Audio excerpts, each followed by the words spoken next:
Good morning friends, मेरा नाम विनय मिश्रा है और आप सबका स्वागत है मेरे YouTube चैनल जिसका नाम है स्टेप्स ऑफ लर्निंग। आज जो सेशन रहेगा वो है इंडेफिनिट प्रोनाउन के बारे में। आज हम इंडेफिनिट प्रोनाउन के बारे में समझेंगे कि वो कैसे इस्तेमाल होता है और उसके क्या क्या विशेषताएं होती हैं। तो बने रहिएगा इस वीडियो के अंत तक। चलिए अब स्टार्ट करते हैं कि इंडेफिनिट क्या होता है।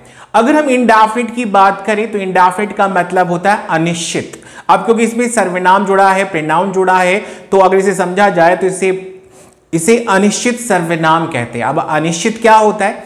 अनिश्चित या इंडेफिनिट का मतलब है जिसे हम गिन नहीं सकते, और जिसे हम नहीं गिन सकते हैं वही इंडेफिनिट कहलाता है। तो चलिए इंडेफिनिट के बारे में समझते हैं।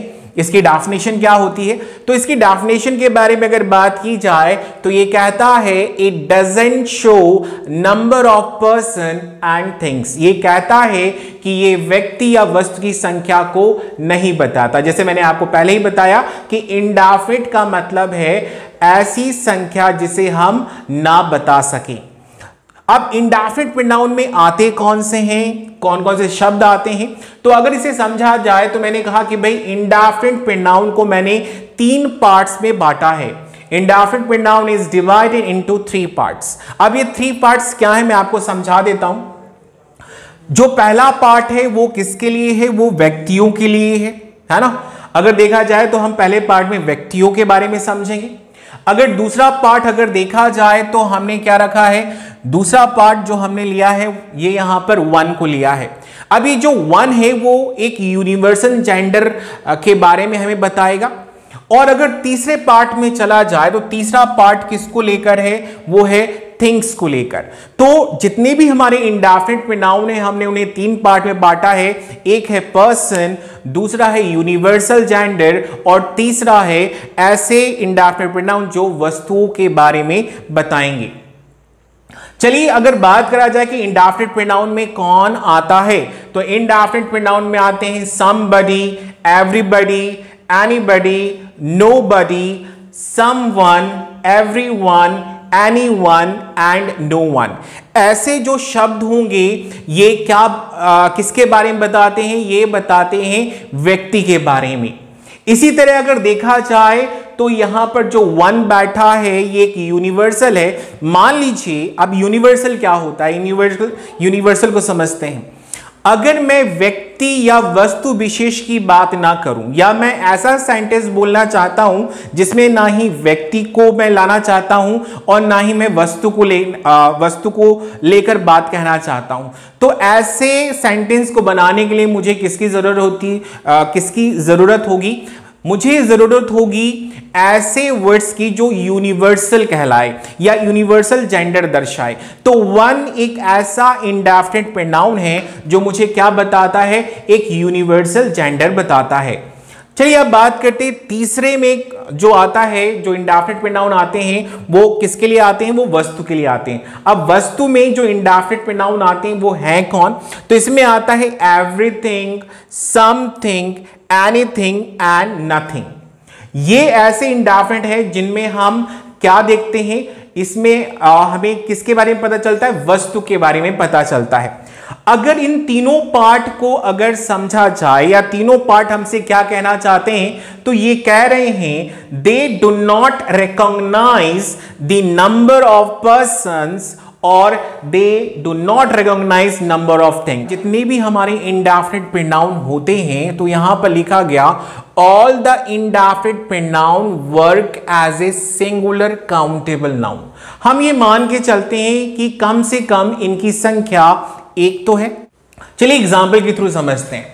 अगर देखा जाए तो यहां पर लिखा गया है somebody।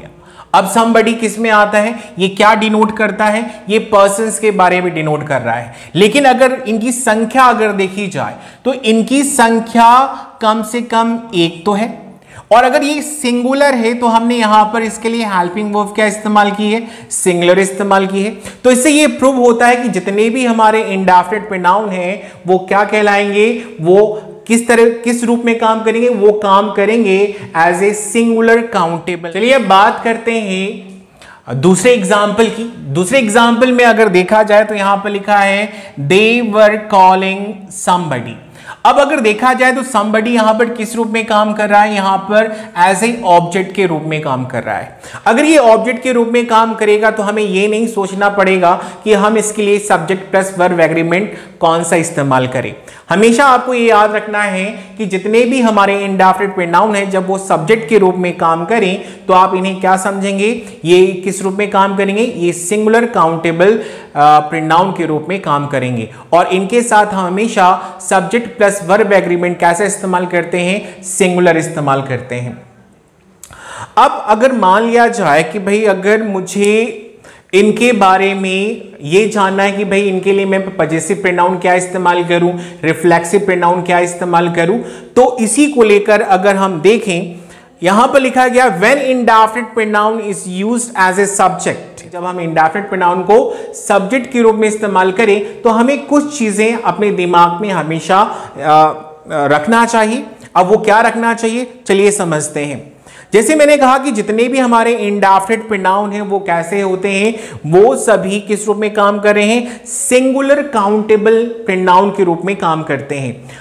अच्छा, अगर ये सब्जेक्ट के रूप में काम करेंगे तो ये सिंगुलर कहलाए। अब इनके लिए मैं हेल्पिंग वर्ब क्या इस्तेमाल करूंगा, हेल्पिंग वर्ब या मैं मेन वर्ब का जब भी इस्तेमाल करूं तो इनके साथ कैसा रहेगा, ये सिंगुलर रहेगा। या तो मैं सिंगुलर हेल्पिंग वर्ब का इस्तेमाल करूंगा या सिंगुलर मेन वर्ब का इस्तेमाल करूंगा इंडेफिनिट प्रोनाउन के साथ। अब बात आती कि भाई हम पजेसिव प्रोनाउन क्या इस्तेमाल करें, तो पजेसिव यहां पर 3 इस्तेमाल किए जा सकते हैं। या तो मैं इनके लिए हिज इस्तेमाल करूंगा, या तो मैं इनके लिए इट्स इस्तेमाल करूंगा, या तो मैं इनके लिए वंस इस्तेमाल करूंगा। और अगर रिफ्लेक्सिव प्रोनाउन की बात की जाए तो या तो मैं इनके लिए हिमसेल्फ इस्तेमाल करूंगा, या मैं इटसेल्फ इस्तेमाल करूंगा, और या तो मैं वन सेल्फ इस्तेमाल करूंगा। अब दिमाग में ये कंफ्यूजन आ रहा होगा कि मैंने इनके लिए पजेसिव हिज लिया, इट्स लिया, वंस लिया, और रिफ्लेक्सिव मैंने हिमसेल्फ लिया, इटसेल्फ लिया या वन सेल्फ लिया, तो मैंने लिया किस सेंस से या कैसे मैंने इनको ध्यान में रखकर इनका इस्तेमाल किया, क्या दिमाग में रखा। तो हमेशा याद रखिए, जैसे मैंने आपको कहा था कि जो इंडेफिनिट प्रोनाउन होते हैं उन्हें हमने 3 भाग में बांटा था। पहला था पर्सन्स के लिए। अगर देखा जाए पर्सन में कौन से इंडेफिनिट प्रोनाउन आते हैं, somebody, everybody, somebody, anybody, nobody, everyone, someone, anyone, known. इस तरह के जो इंडेफिनिट प्रोनाउन होंगे वो किस लिए इस्तेमाल किए जाते हैं, वो पर्सन्स के लिए इस्तेमाल किए जाते हैं। अगर ये पर्सन्स के लिए इस्तेमाल किए जाते हैं तो हम इन्हें क्या मानेंगे, हम इन्हें किस रूप में ट्रीट करेंगे, ही के रूप में इस्तेमाल करेंगे। या ये मान के चलें कि ये जो इंडेफिनिट प्रोनाउन हैं ये क्या कहलाते हैं, ये एक कॉमन कहलाते हैं। और कॉमन के लिए हम क्या प्रोनाउन इस्तेमाल करते हैं, वो इस्तेमाल करते हैं ही। तो ही मानकर इनके लिए जो पजेसिव प्रोनाउन इस्तेमाल किया जाएगा वो क्या होगा, हिज होगा। और जब इनके लिए हम रिफ्लेक्सिव प्रोनाउन इस्तेमाल करेंगे तो वो क्या होगा, हिमसेल्फ होगा। इसी तरह अगर बात करें ऐसे इंडेफिनिट प्रोनाउन के बारे में जो वस्तु बताते हैं या वस्तु बोधक होते हैं, वो कौन से होते हैं, जैसे एवरीथिंग, समथिंग, एनीथिंग, नथिंग। इस तरह के जो प्रोनाउन होंगे वो क्या दर्शाते हैं, वो थिंग्स के बारे में बताते हैं। अगर ये थिंग्स हैं तो हम इनके लिए क्या ध्यान रखेंगे कि ये इट के समान है। मान लीजिए ऐसे जो हमारे इंडेफिनिट प्रोनाउन वो क्या कहलाएंगे, इट कहलाएंगे। और इट के आने पर उनका पजेसिव प्रोनाउन क्या इस्तेमाल करते हैं, इट्स इस्तेमाल करते हैं। और अगर रिफ्लेक्सिव प्रोनाउन की बात की जाए तो हम क्या इस्तेमाल करेंगे, इटसेल्फ इस्तेमाल करेंगे। इसी तरह अगर मान लिया जाए कि भाई अगर हम यूनिवर्सल जेंडर की बात करें, अब यूनिवर्सल जेंडर में कौन आता है, वन आता है। अगर वन सब्जेक्ट के रूप में बैठा है तो मान लीजिए अगर मुझे इसके लिए पजेसिव प्रोनाउन अगर इस्तेमाल करना हो तो हम करेंगे क्या, वंस इस्तेमाल करेंगे। और रिफ्लेक्सिव प्रोनाउन हम क्या इस्तेमाल करेंगे, वन सेल्फ इस्तेमाल। चलिए अब एग्जांपल के थ्रू से समझते हैं। Everybody must do his duty. जैसे मैंने कहा कि भाई जितने भी इंडेफिनिट प्रोनाउन है अगर वो सब्जेक्ट के रूप में काम करते हैं तो वो कैसे सब्जेक्ट कहलाएंगे, वो सिंगुलर सब्जेक्ट कहलाते हैं। और इनके साथ सब्जेक्ट प्लस वर्ब एग्रीमेंट कैसे चलेगा, सिंगुलर चलेगा। इसका मतलब ये है कि एवरीबॉडी यहां पर किस रूप में काम कर रहा है, एक सिंगुलर इंडेफिनिट के रूप में काम कर रहा है। तो अगर देखा जाए तो मैंने इसके लिए पॉजिटिव क्या इस्तेमाल किया है, हिज इस्तेमाल किया है। क्यों हिज इस्तेमाल किया, क्योंकि ये क्या बता रहे हैं, पर्सन्स बता रहे हैं। और ये या इन्हें एक तरह से ये ऐसे समझ सकते हैं कि जितने भी हमारे इंडेफिनिट प्रोनाउन हैं वो किस रूप में काम करते हैं, एक कॉमन प्रोनाउन के रूप में काम करते हैं। और जब वो प्रोनाउन कॉमन हो और वो पर्सन्स के बारे में बता रहा हो तो हम उसके लिए क्या लगाते हैं, ही का इस्तेमाल करते हैं। और ही के आने पर उसका पॉजिटिव फॉर्म हम क्या लेते हैं, हिज लगाते हैं। चलिए बात करते हैं दूसरे एग्जाम्पल की। यहां पर जो दूसरा एग्जाम्पल है, someone is doing his work. अगर यहां पर भी देखा जाए तो समवन एक इंडेफिनिट प्रोनाउन है और ये यहां पर सब्जेक्ट के रूप में काम कर रहा है। यहां पर सब्जेक्ट की संख्या कितनी है, यहां पर सब्जेक्ट की संख्या 1 है। तो हमने इसके लिए हेल्पिंग वर्ब क्या लगाया है, इज इस्तेमाल किया है। और जब पॉजिटिव प्रोनाउन की बात की जाए तो वो भी कैसा है, सिंगुलर है। इसका मतलब था कि समवन सिंगुलर है तो हेल्पिंग वर्ब सिंगुलर रही। और जब इसके पॉजिटिव लगाने की बात आई तो हमने क्या लगाया, हिज का इस्तेमाल किया। तीसरे एग्जाम्पल की, तीसरा एग्जाम्पल है everything is fair in love and war.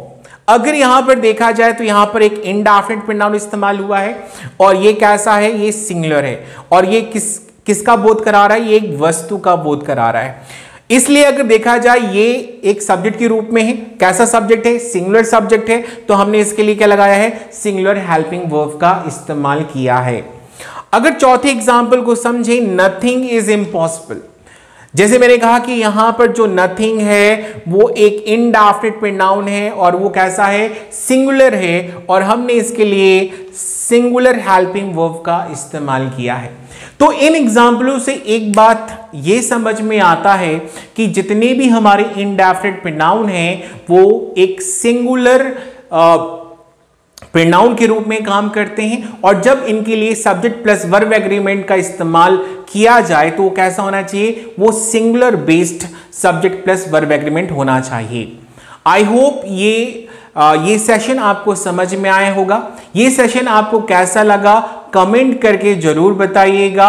और अगर अभी तक आपने मेरे YouTube चैनल को सब्सक्राइब नहीं किया है तो उसे कर लीजिए और बेल आइकन को ऑन जरूर रखिएगा ताकि आपको मेरे लेटेस्ट वीडियो की नोटिफिकेशन मिलती रहे। तो तब तक के लिए हैव ए गुड डे।